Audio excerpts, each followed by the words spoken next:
In this lesson, lesson 7.3, our essential question is, repeat after me, how do you order coins to help find the total value of a group of coins? All right, so to begin with, I want you to open up your workbook to page 480. Go ahead and pause the video and open up to page 480. All right, so we have been counting coins, and we have worked up to counting quarters, dimes, nickels, and pennies, and a collection of a mixture of those coins. So now what we're going to do is we're going to be given a collection of these coins, but they're not going to be in order from the greatest value. So in order to easily count coins, we want to make sure that we put the coins with the greatest value first, which would be our quarters, the coins with the next greatest value, which would be our dimes, and finally the coins with the next highest value, which would be the nickels, and then the pennies. So if you look up at the top of this page, we have 5 different coins here. You may use your coin identification cheat sheet to help you figure out what the coins are on these pages. So if we look, we know, well, this is a tail side of a coin and it is a state coin. So we know that it is a quarter, it has the rough edges, and we know this one is also a quarter because it has George Washington. Then we know that these 2 coins, because of their color, are pennies, and we know that Abraham Lincoln and the Lincoln Memorial are on a penny. And then finally, we know the smallest coin is a dime, and that there's a torch and the olive and oak branches on the back. All right, so what we want to do is we want to draw the coins in order to find the value. So in order to draw the coins, we put the value of the coin inside a circle. I think that it is best to write the value of the coin first and then circle it so that you don't get confused. If you draw your circles too small, you won't be able to see the values and it might mess you up when you count. So we know that there are 2 quarters, so we are going to write 25.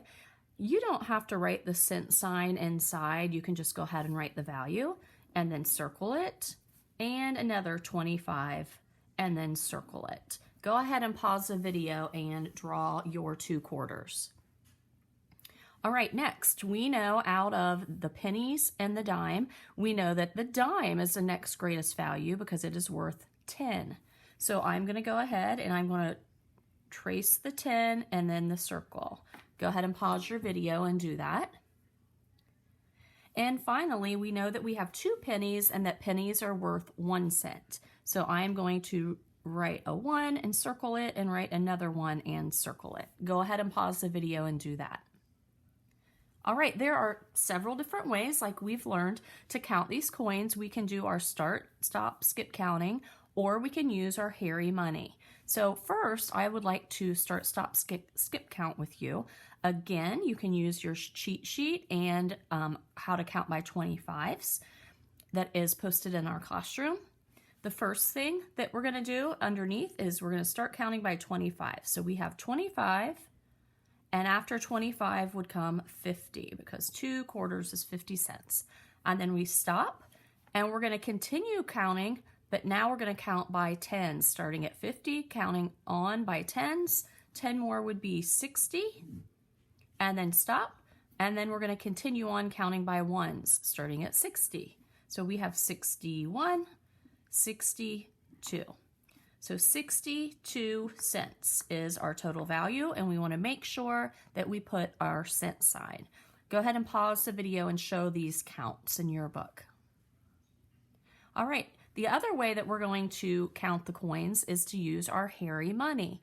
Remember that each hair is worth 5, so that's how we determine how many hairs each coin gets. So we know that 25, a quarter, gets 5 hairs, and I want to make sure these hairs are nice and neat so that I can use them to count. If I put them real close together, I might miscount. And I know the second quarter also gets 5 hairs. I know the dime gets 2 hairs because it is worth 10 cents, 5, 10.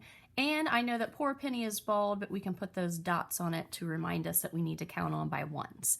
go ahead and place the hair on your coins. Go ahead and pause the video and do that. All right, now we're ready to count our hairs. There's several different strategies that we've talked about. You can write the counts up above the hairs, or in order to keep track, you can put dots at the top to count by fives, whatever way that you would like to do it. I'm going to just count by fives, and I'm going to put a dot up at the top so that I know I already counted that coin or that hair.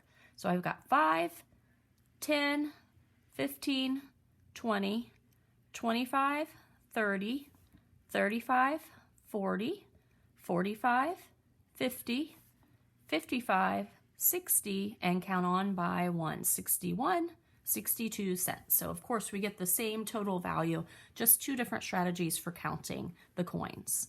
All right, go ahead and pause the video and get your hairy money counted up. All right, so now we have some collections of coins, and we have to redraw, or we have to draw the coins and put the values inside so that we know what the coin is. So if we look at number 1 together, we need to first identify these coins to make sure that we draw the correct coins. So if we look first, let's look at this coin. What is that coin? That's right, it's a penny. I'm actually going to write the 1 inside. It's worth 1 cent, and I see that there's another penny right here, so that when I go to draw, I'll make sure that I include both pennies. All right, let's look at this coin right here. This one can be confusing, but look at it, see who it is. It is not George Washington, because a quarter, he is turned sideways, right? This is Thomas Jefferson, the front view of Thomas Jefferson. And we know that Thomas Jefferson is on a nickel, so it is worth 5. I'm going to put a 5 inside there. This middle coin has ridges, and I know this is George Washington, and it actually says $quarter, so I know this is a quarter. Quarters are worth 25, so I'm going to write 25. And finally, this last coin, I know that this is Monticello. It also says 5 cents, so I know that is a nickel. So go ahead and pause the video and get your amounts written inside your coins. All right, now, so I'm going to draw the coins, but I want to start with the coin that has the greatest value. So which of these coins has the greatest value? That's right, the quarter. So I'm going to actually write 25 and then circle. So I've drawn my quarter. Go ahead and do that. Pause the video to do that. All right, now what is the next greatest value coin? Is it 1, a penny, or 5, the nickels? That's right, the nickels. And I know I have 2 of them. So I'm going to write a 5 and circle it, a 5 and circle it. Go ahead and pause the video and draw your nickels. And finally, I'm going to draw my 2 pennies that are worth 1. So I'm going to write 1 and circle it, and write another 1 and circle it. Go ahead and pause the video and do that.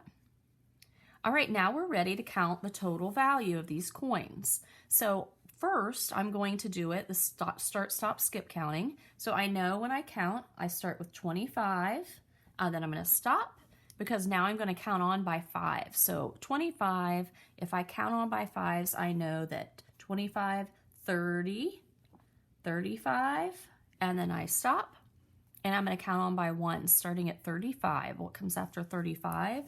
36, and then 37. All right, now go ahead and pause the video and get your counts written down there. Okay, now we're going to draw our hair on the money. Now, once you get started, you can choose which strategy that you'd like to use. So if I were to draw hairs on a quarter, how many hairs does a quarter get? That's right, 5 hairs. I'm going to make them nice and neat so that they're spaced and I can use them to count. Go ahead and pause the video and draw your 5 hairs on your quarter. All right, next I have a nickel. I know that nickels get only 1 hair because they are worth 5 and each hair is worth 5. Go ahead and pause the video and draw the hairs on your nickels. And finally, I know the pennies are bald. They are only worth 1, so I'm going to put my dots to remind me to count them. All right, go ahead and pause the video and put your dots on your pennies. All right, next I'm going to actually count by 5s the hairs and then on by 1. So I have 5, 10, 15, 20, 25, 30, 35, and then counting on by ones, 36, 37. So 37 cents, and I do not want to forget to write my cent sign, is our total value. Go ahead and do your counts and make sure you write the total value with a cent sign. All right, so now you're going to go ahead and do the 2 quick check problems and bring them to me so that I can see. And then you're going to go over to the next page and you're going to complete problems 4, 5, 6, 7, and the Go Deeper problem number 8.